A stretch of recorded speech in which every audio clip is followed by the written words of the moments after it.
జగద్గురువుల సంగతి దేవుడెరుగు జగత్కిలాడీలు తెలుగుదేశం పార్టీ కార్యకర్తలు తమ పసుపు వస్త్రాలను విసర్జించి కాషాయాన్ని ధరించి నా మీద జగన్మోహన్ రెడ్డి గారి మీద గత 2-3 రోజులుగా విపరీతంగా మాట్లాడుతున్నారు. సన్యాసుల రూపంలో ఉన్నట్టుగా నటించే ఈ సన్నాసులు నెత్తి మీద రూపాయి పెడితే 5 పైసలు కూడా అమ్ముడు పోనటువంటి నంబర్ 1 పనికి మారిన వాళ్ళు. వీళ్లకు నాయకుడు Telugu Desam party NTR literature committee Atluri Narayana. ఈ అట్లూరి నారాయణ ఎవరయ్యా ఇతను అని కనుక్కుంటే Telugu Desam party NTR literature committee. ఈయన సనాతన ధర్మం మీద నా మీద పెద్ద ఎత్తున మాట్లాడుతున్నాడయ్యా.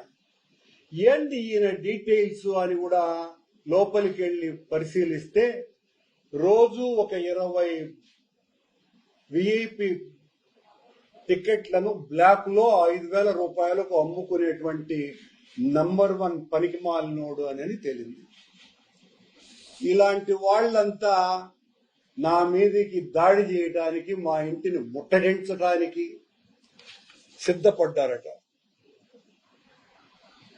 ఈ కాషాయం ధరించినటువంటి ఈ కసాయితనం ఉన్నటువంటి వాళ్ళు పేరుకు కాషాయం వేసినారు. మనసంతా కసాయమే, కసాయితనమే. ఇలాంటి వాళ్ళు మాట్లాడితే నేనేదో అదిరి బెదిరి భయపడి ఇంటిలో ముడుచుకొని కూర్చునే రకం అని అనుకున్నట్టుగా ఉన్నారు. దీని వెనుక తెలుగుదేశం పార్టీ అధినేత ప్లస్ వీళ్ళందరూ కూడా బిఆర్ నాయుడు తొత్తులు. అక్కడికి ఆ అర్బన్ హార్ట్ దగ్గరికి మా వాళ్ళు కూడా వెళ్ళినారు. ఎవరయ్యా వీళ్ళంతా అంటే కోలాటం చేసేదానికి వచ్చిన వాళ్ళు, టిఫిన్ పెట్టిస్తామంటే వచ్చిన వాళ్ళు. వాళ్ళ కాషాయం తొడిగిచ్చేశారు. ఈ అట్లూరి నారాయణ రెడీగా కాషాయం బట్టలు కొన్నాడు. 2-3 బిచ్చిగాళ్లు వాళ్లలో. వీళ్ళంతా వేషాలు వేయించి అట్లూరి నారాయణ సాధు పరిషత్ అంట, గౌరవ అధ్యక్షుడు అంటే. ఈయన సాధు పరిషత్తుకి గౌరవ అధ్యక్షుడు. ఓరి నారాయణ, నువ్వు సాధు పరిషత్ అధ్యక్షుడైనంత మాత్రాన సాధువైపోవు, సన్నాసి వెధవ అవుతావు. నీలాంటి వాళ్ళు కూడా వెంకటేశ్వర స్వామి మహిమను గురించి, ఆలయ క్షేత్రాన్ని గురించి మాట్లాడుతూ ఉంటే మేమందరము కూడా జడిసి, వీళ్ళ పెద్ద నినాదం ఏందిరా అంటే కరుణాకర్ రెడ్డి మాజీ టీటీడీ చైర్మన్ అనే ట్యాగ్ లైన్ వాడకూడదు అంట. అదొక బ్యానర్ కట్టుకున్నారు. మరి నీ ఎవరు నీ పశువులరే? నేను ఎప్పుడైనా చెప్పినా మే ఎవరుతున్నా మీతో? నేను కరుణాకర్ రెడ్డి మాజీ టీటీడీ చైర్మన్ అని మీరు రాసుకుంటున్నారు, మీరు మలుపుకుంటా ఉన్నారు. నేను కరుణాకర్ రెడ్డిగానే ఐడెంటిటీ ఉన్నటువంటి వాడిని, ఇంకొక ట్యాగ్ లైన్ తో ఐడెంటిటీ ఉన్నటువంటి వాడిని కాదు. బిఆర్ నాయుడు చేసేటువంటి అవినీతి, అక్రమ, అనైతిక కార్యక్రమాలను ఎండగడుతున్నానని బిఆర్ నాయుడు నా డ్రైవర్లను ఉసిగొల్పి నన్ను కూడా బిఆర్ నాయుడు లాంటి అప్రాచ్యపు పనులు చేసేటువంటి వ్యక్తిగా చిత్రీకరించేటువంటి ప్రయత్నం కూడా చేసి విఫలమైనాడు. సరే, ఈ మధ్యన ఆ రౌడీలను కూడా ఉసిగొల్పే కార్యక్రమము చేస్తున్నాడు. ఇప్పుడు కొత్తగా ఈ సన్నాసుల్ని నా మీదికి ఉసిగొల్పే ప్రయత్నం కూడా చేస్తున్నాడు. ఇవన్నీ చేసే కొద్దీ బిఆర్ నాయుడు యొక్క అరాచకాల మీద మరింత పెద్ద ఎత్తున ఉధృతంగా నా ఉద్యమం కొనసాగుతూనే ఉంటుంది. కొనసాగటం కాదు, మరింత పెద్ద ఎత్తున ఉంటుంది. బిఆర్ నాయుడు, నీవు శ్రీవాణి టిక్కెట్లు అమ్ముతున్నావు. నువ్వు విఐపి బ్రేక్ దర్శన టిక్కెట్లను అమ్ముతున్నావు. నీవు ఏఐ టెక్నాలజీ పేరుతో మొత్తం అంతా అవినీతిమయం కొండను చేసేశావు. నీ TV5 తాబేదారులను కొండ మీదంతా కూడా నింపి వాళ్లతో అరాచకాలు ఇబ్బడి ముబ్బడిగా చేస్తున్నావు.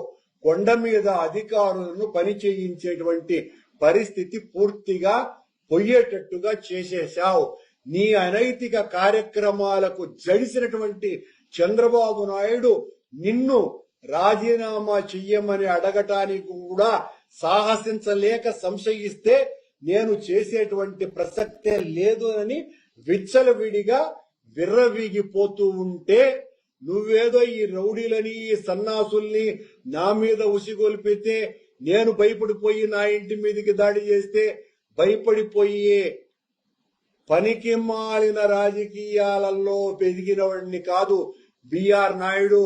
నీలాగా చీరలు అమ్ముకొని టికెట్లు అమ్ముకొని ఆ ట్రావెల్స్ ఏజెంట్ల రూపంలో దందాలు చేసి మోసాలు చేసి TV5 కార్యాలయాన్నే హైడ్రా వాళ్లకు వ్యతిరేకంగా దాదాపు 500 చదరపు అడుగుల్ని ఆక్రమించి TV5 కార్యాలయం కట్టిన వాడిని కాదు నేను నీ ఇల్లు దాదాపు 500 చదరపు అడుగులు పబ్లిక్ స్థలాన్ని GHMC స్థలాన్ని ఆక్రమించినటువంటి నీచుడివి నువ్వు అనేటువంటి విషయం లోకమంతా కోడై కూస్తోంది హైదరాబాద్ లో. ఇవన్నీ కూడా మరింతగా పాంచజన్యం ఊపి శబ్దం ఎంత వస్తుందో అంత పెద్ద ఎత్తున నీ అవినీతి అరాచకాల గురించి ఇంకా నినదిస్తూనే ఉంటా బిఆర్ నాయుడు. నువ్వేనో ఊరికనే నన్ను ఇలాంటి వాళ్లతో బెదిరించేసి నేనేదో టీటీడీని అన్యాయం చేస్తున్నానంట. టీటీడీలో నువ్వు చేస్తున్న అన్యాయం అక్రమాలను ఎదిరించటమే, నిలువరించే కార్యక్రమమే నేను చేస్తా. ఈ అట్లూరు నారాయణరావు అనేవాడు ఇప్పుడు మీడియాలో మాట్లాడాడు. ఏమని? కొండ మీద బ్రాందీ బాటిళ్లు బహుశా ఈ అట్లూరు నారాయణరావు పెట్టుంటాడు. వీళ్ళంతా తాగుబోతు బ్యాచ్ కదా. ఈ రాయణ్ణి తాగేసి ఇష్టం వచ్చినట్టుగా వీళ్ళ టీడీపీ అధికారంలోకి వచ్చిన తర్వాత వీళ్ళ స్వైర విహారంతో కొండ మీదంతా కూడా బ్రాందీ బాటిళ్లు, నాన్ వెజిటేరియన్ బిర్యానీలు, అమ్మాయిల మీద గొడవలు, ఎన్ని రకాలైనటువంటి అఘాయిత్యాలు జరిగినాయో మనమందరం కూడా చూసినాం.